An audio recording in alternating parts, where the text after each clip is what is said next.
দাম লাগাম ছাড়া হয়ে গেছে। শাক সবজির দাম লাগাম ছাড়া। প্রফেসর ইউনূসের সরকারের কোনো হোলদোল নাই। মানুষের দুঃখ তাদের চোখে পড়ে না। মানুষের চাইতেছে জিনিসপত্রের দাম কমুক, চারিদিকে হাহাকার। সরকার বাজার ইন্সপেকশন করে, এটা করে দাম কমে। ওদের কোনো আইডিয়াই নাই জিনিসপত্রের দাম বাড়ে কিভাবে। আজকে আলাপ কিভাবে সবজির দাম নাগালের মধ্যে আনা যায়। এটাও হলো একটা রাজনৈতিক ইস্যু, তবে রাজনৈতিক দলের ক্ষমতা নিয়ে কামড়াকামড়ির ইস্যু না। এই আলাপের পরে বুঝবেন আমাদের রাষ্ট্র যারা চালায় তারা কতটা অপদার্থ, কতটা বুদ্ধিহীন, কতটা কর্মবিমুখ। যে সমস্যার সমাধানে সে নিজে তো কিছু করেই না, যারা সমাধানটা কইরা দিতে পারতো তাদেরও সাহায্য নেয় না। তা আমি ঠিক করছি যে পলিটিক্যাল ইস্যু নিয়ে এপিসোড বানানোর পাশাপাশি কিছু জাতীয় এরকম সমস্যা নিয়ে আলাপ করব, যেগুলো আমাদের নিজেদের জীবনে সরাসরি সমস্যা তৈরি করে। শুধু আলাপটা না, আমরা আলাপ করব কিভাবে এই সমস্যার সমাধান করা যায় সেটা নিয়েও। না, আমি মনে করি না যে প্রফেসর ইউনূসের সরকার সমস্যার সমাধান কইরা দিবে। প্রফেসর ইউনূসের সরকার আমি মনে করি এটা একটা অপদার্থ সরকার। এর উপদেষ্টা যেগুলো আছে কর্মবিমুখ, কোনো ক্রিয়েটিভিটি নাই, বেশিরভাগের বয়স 70-এর উপরে। অ্যাডাল্ট ডায়াপার পরে এদের একটা অ্যাডাল্ট ডায়াপার বিষয়ক উপদেষ্টা দরকার ছিল। যাই হোক, আমি আলাপটা করবো এই কারণেই যে বেশিরভাগ সমস্যার সৃজনশীল সমাধান আছে, এটা বোঝানোর জন্য। আর আমার হেটাররা বলে যে আমি নাকি ধ্বংস করতে পারি, গড়তে পারি না। ওদের মুখে যেন আবার জামা ঘষে দিতে পারেন, সেটাও একটা লক্ষ্য এই এপিসোড করার। প্রফেসর ইউনূসের সরকার এই পরিকল্পনাগুলো ইমপ্লিমেন্ট করতে পারলে ভালো, আমি খুশি হব। কিন্তু এই পরিকল্পনা ইমপ্লিমেন্ট করা, বাস্তবায়ন করার জন্য প্রচুর উদ্যম, পরিশ্রম আর প্যাশন লাগবে, সেটা ওনাদের নাই। আসেন আজকের সমস্যা নিয়ে আলাপ করি। আলাপে ঢুকি আর কি। পণ্য পরিবহনের চাঁদাবাজি, যার জন্যে 15 টাকার সিম 4 গুণ বেশি দামে 60 টাকায় বিক্রি হয়, সেটা কিভাবে কমায় আনা যায়। খুবই সলিড পরিকল্পনা, আপনারা নিজেরাও বুঝবেন যে হ্যাঁ আসলেই এভাবে কমানো সম্ভব। এই নিউজটা দেখেন কি বলতেছে, এডিটর সাহেব একটু দেখায়েন কি বলতেছে। সারা দেশে কৃষকের কাছ থেকে 15 টাকায় 1 কেজি সিম কেনা হয়, মানে কৃষক পায় 15 টাকা। ঢাকায় আসার পরে এই সিম বিক্রি হয় 60 টাকা কেজিতে। নিত্য পণ্যের এই অযৌক্তিক অস্বাভাবিক দাম বাড়ার পেছনে রয়েছে সড়ক মহাসড়কে অনিয়ন্ত্রিত চাঁদাবাজ চক্র। এছাড়া এর জন্য সিন্ডিকেটের দৌরাত্ম্যও দায়ী। তো বলা হইতেছে বিভিন্ন এলাকায় অভিযান চালায় 8টা গ্রুপের চাঁদাবাজ চক্রের সক্রিয় 51 সদস্যকে গ্রেপ্তার করছে র্যাব 2 এবং 3।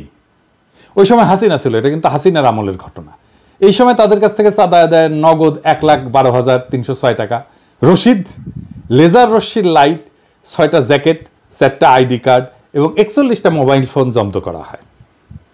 দেখেন হাসিনা কইছে শক্ত হইতে হবে, আর শক্ত হইছে। কইলেই শক্ত হইয়া যায় বাবা। এলএম ছিল কিন্তু হাসিনার, বুঝছাও। হাসিনা কইতো আর শক্ত হইয়া যাইতো। বাহ, তো যাই হোক, এভাবে শক্ত হইয়া কি চাঁদাবাজি বন্ধ হইছে? হয় নাই, হবেও না। কারণ এইখানে একটা হিউজ অর্গানাইজেশন আছে। কি কি উদ্ধার করা হয় দেখেন। রশিদ, লেজার রশ্মির লাইট, 6টা জ্যাকেট, 4টা আইডি কার্ড, 41টা মোবাইল ফোন। একটা বিপুল জনগোষ্ঠী এই চাঁদাবাজির সাথে যুক্ত।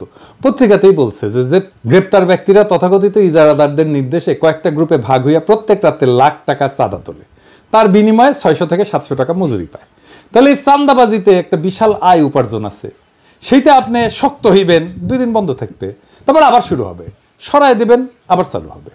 এটা আপনি থামাইতে পারবেন না। এর তাইলে সমাধান কি? এর সমাধান আসলে কেউ করতে চায় নাই, তাই পারে নাই। ট্রেনে সবজি পরিবহন করবে, এটা পরিকল্পনা করেছিল প্রফেসর ইউনূসের সরকার। কেনকা দেখেন এদের মাথার মধ্যে যে কি আছে দেখা লাগবে আর কি। সবজি ট্রেনে প্রথম দিনে আয় হয়েছে 360 টাকা, লোকসান 9 লাখ টাকা। পরিকল্পনা করে, চিন্তা করেন কেনকা প্ল্যান করে এই বুড়া হাবড়া খাটাসগুলা, কেনকা প্ল্যান করে দেখেন। আগে আসেন দেখি, এই যে উত্তরবঙ্গের 15 টাকার সিম ঢাকায় কত দামে বিক্রি হওয়াটা ন্যায্য ছিল। উত্তরবঙ্গের একটা গ্রামে যদি সিমের দাম প্রত্যেক কেজি 15 টাকা হয়, তাইলে ঢাকায় ক্রেতার কাছে ন্যায্য মূল্যে বিক্রি করতে চাইলে কি কি খরচ বিবেচনা করতে? আমি খরচাগুলো নিচ্ছি সরকারের ট্রেনের সবজি সরবরাহের খরচা থেকে। পরিবহন খরচ, প্রত্যেক কেজি সবজি পরিবহনে 1 টাকা 30 পয়সা। তবে মাঠ থেকে স্টেশন এবং স্টেশন থেকে বাজার পর্যন্ত অতিরিক্ত পরিবহন খরচ এবং কুলি খরচ পরিবহন ব্যয় প্রত্যেক কেজি 3 টাকা হইতে পারে। 2 নাম্বার সংরক্ষণ প্যাকেজিং খরচ, সংরক্ষণ এবং প্যাকেজিংয়ের জন্য 1 টাকা খরচ হইতে পারে 1 কেজিতে। বাজারে নিয়ে আসছে, এটা নিয়ে আসার খরচ আছে, যদি দোকানে বেচে তাহলে দোকান ভাড়া, কর্মচারী বেতন, বিদ্যুৎ বিল, এগুলো বিবেচনায় কেজি প্রতি 2 টাকা খরচ হইতে পারে। এই খরচগুলো যোগ করলে 15 সাথে 3, তার সাথে 1, তার সাথে 2 মিলে 21 টাকা। সাধারণত পাইকারি এবং খুচরা বিক্রেতারা মোট খরচের উপর একটা মুনাফা যোগ করে বিক্রি করে, তাই না? তো ধরা যাক মোট খরচের উপরে 20% মুনাফা যোগ করা হইল, তাইলে 4 টাকা 20 পয়সা হয় আর কি, 21 টাকার 20%। তাইলে ন্যায্য খুচরা মূল্য হবে 21 টাকা প্লাস 4 টাকা 20 পয়সা, মানে 25 টাকা 20 পয়সা। তার মানে ঢাকায় ক্রেতার কাছে সিমের ন্যায্য খুচরা মূল্য প্রত্যেক কেজি 25 থেকে 26 টাকার মধ্যে হওয়া উচিত।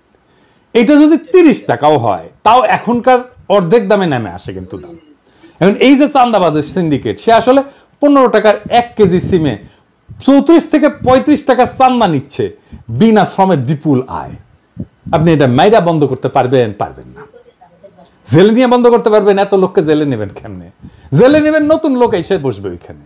এই টাকাই যায় পুলিশের কাছে, স্থানীয় রাজনৈতিক নেতার কাছে, র্যাবের কাছে, মস্তানের কাছে।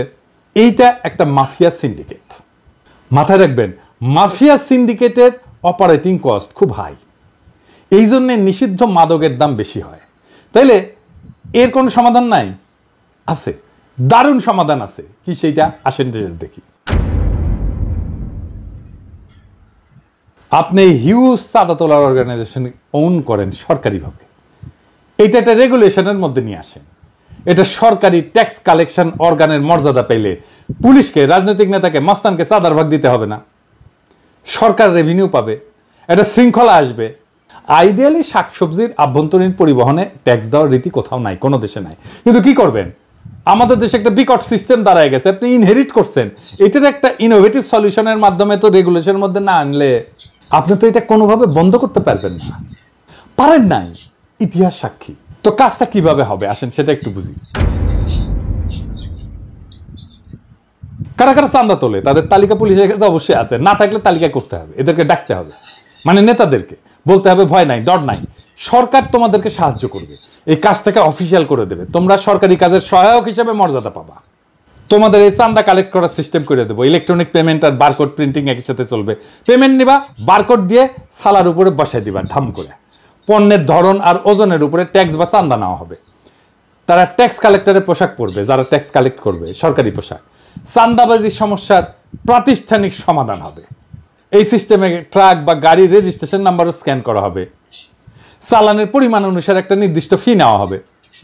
পুরো প্রক্রিয়াটা ইলেকট্রনিক, স্বচ্ছ এবং ট্র্যাকেবল হবে।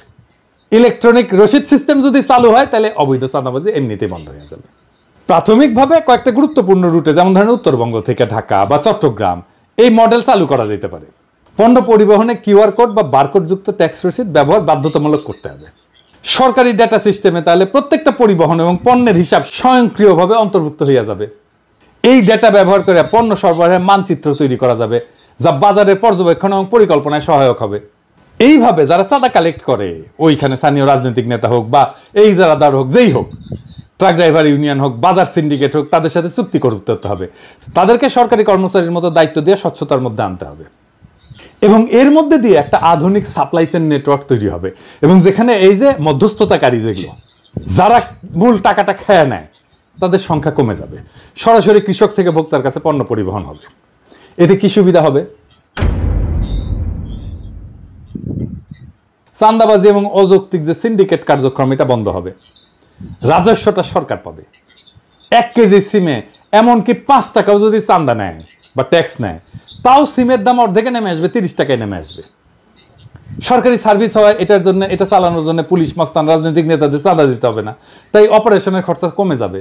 যারা চাঁদা তোলে তারা মর্যাদা পাবে, এই মর্যাদার জন্য তারা কিঞ্চিত কম মজুরিও নিতে পারে, তাদের জব সিকিউরিটি থাকবে। সরকার পণ্যের পরিমাণ জানবে, কত পরিমাণ পণ্য ঢুকতেছে, এটা ডেটা থেকে বিগ অ্যালগরিদম দিয়ে অ্যানালাইসিসের মাধ্যমে মার্কেটে কোন পণ্যের দাম কত হবে সেটাও জানিয়ে দেওয়া যাবে কিছুদিন ডেটা পাওয়া গেলে।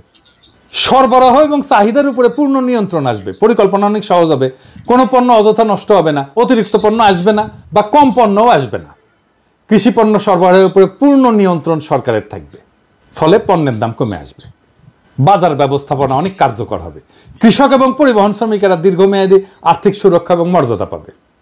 আমি পলিটিক্যাল অ্যানালিস্ট না, রাজনৈতিক বিশ্লেষক না। অনেকে বলে আমি বিশ্লেষণ করি না, আমি অ্যাক্টিভিস্ট। আমি সবাইকে একটা লক্ষ্যের দিকে ধাবিত করি। আমি শুধু ভাঙতেই জানি না, আমি করতেও জানি। আপনারাই সাক্ষী, আমি অনেক পরিকল্পনা দিচ্ছি, অনেক সৃজনশীল পরিকল্পনা দিচ্ছি নানা ক্ষেত্রে, অনেক সৃজনশীলভাবে সমস্যার মূলে গিয়া গইরা দিতে জানি। এটাই আমার প্রফেশন, এটি আমার পেশা। এই কাজে সাহায্য চাইলে আমি আনন্দের সাথে সরকারকে সাহায্য করে কাজটা করে দেবো। কিন্তু মুশকিল হয়েছে কি, আমারে ভয় পায়, ডরায়। তাদের ধারণা পিনাকি তো আমাদের উড়াই দেবে, পিনাকি যদি আরো জনপ্রিয় হয়ে যায় তাহলে তো বিপদ। এমনিতেই প্যারিস থেকে প্যারা দেয়, কঠিন প্যারা দেয়, তারপরে আইসা মাঠে নেমে কাজ কইরা জনগণের সাথে মিলা আর কি প্যারা যে আমাদের দেয়, আমাদের তো উস্তাই দিবে। আপনাদের এখন মনে হচ্ছে না যে এইটা একটা চমৎকার সমাধান হইতে পারে আমাদের এই জ্বলন্ত সমস্যার? আমি যদি এরকম পরিকল্পনা দিতে থাকি একের পর এক, তাহলে পাবলিকে এমনিতেই বাম্বু দেবে সরকারকে অপদার্থ বইলা। আর সবচেয়ে বড় কথা, জাতি হিসাবে আত্মবিশ্বাসী হয়ে উঠবে। ধীরে ধীরে আমাদের তরুণ প্রজন্মরা জানবে কিভাবে পরিকল্পনা করতে হয়, আউট অফ দ্য বক্স, যে একটা সমস্যাকে সমাধান করে ফেলতে হয়। সমস্যাগুলোর সমাধান খুব জটিল না। এরপরে দেখবেন নিজেরাই এইভাবে সৃজনশীল সমাধান খুঁজে পাবে বেশিরভাগ সমস্যা। সেই দিন বাংলাদেশের সাধারণ মানুষ নিজের হাতে নিজের নির্ভরতার চাবি নেবে। আর সেই দিন আমার ছুটি। সেই দিন ওই যে কোলাহল করি সারাদিন মান, কারো ধ্যান ভাঙিব না, নিশ্চল নিশ্চুপ আপনার মনে পুরিব একাকী গন্ধবিধুর ধূপ, আপনাদের সুখের সংসারে গ্যাঞ্জাম বাধাইতে আসবো না। আমার নাম দিছে বিএনপির লোকেরা, আমি নাকি গ্যাঞ্জাম ভট্টাচার্য, আমি খালি গ্যাঞ্জাম করি। তবে আমি বাঙ্গু এলিটদের কাছে মূর্তিমান আপদ হিসেবে বিবেচিত হইলেও বাংলাদেশের সাধারণ মানুষ আমার কথা মনে রাখবে অনেকদিন। ওইটাই আমার বিজয়, ওইটাই বাংলাদেশের সাধারণ আমজনতার বিজয়, ওইটাই বাংলাদেশের দরিদ্র মানুষের বিজয়, যাদের বিজয় বাঙ্গু এলিটেরা ছিনাই নিছে বারে বারে। ওরা একদিন ঠিকই নিজের বিজয়কে নিজেই রক্ষা করতে পারবে। সেই দিন আমাদের মুক্তি। ইনকিলাব জিন্দাবাদ।